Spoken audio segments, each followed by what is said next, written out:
Vidíme tu viacerých slovenských reprezentantov, jedným z nich je aj Marek Blažej s číslom 4. Tu je opäť Nestorík, ktorý ale neprekvapil Kopčana. Mašulovič sa rúti do otvorenej obrany. Daniel Filip Mašulovič, 1-0.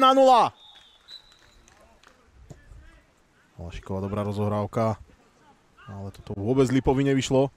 Kopčan, gól! Tak to je niečo! No, toto je faul v pokutovom území. Jasná penálta, nie je sa čo čudovať. Proti je Martin Kopčan. A Haladej dáva znížené 1-2 v 27. minúte z pohľadu Papalolu. Kopčan.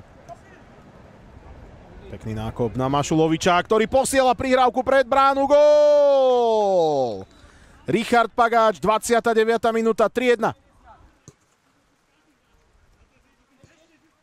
Výborne, prihrávka do odkrytého priestoru. Pagáč mohol dať druhý gól, Valašík výborne.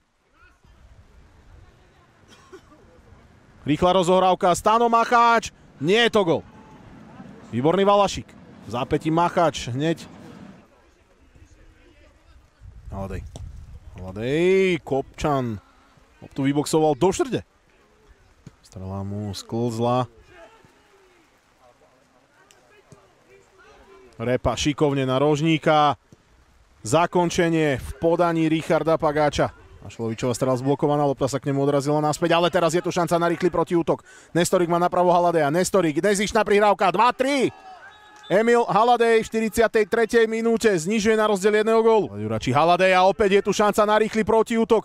Teraz Trenčania zostali zaseknutí vpredu. Kopčan chytá Nestoríkovú strelu. Priťuknutie od Mašuloviča, šanca. Nie je to gól.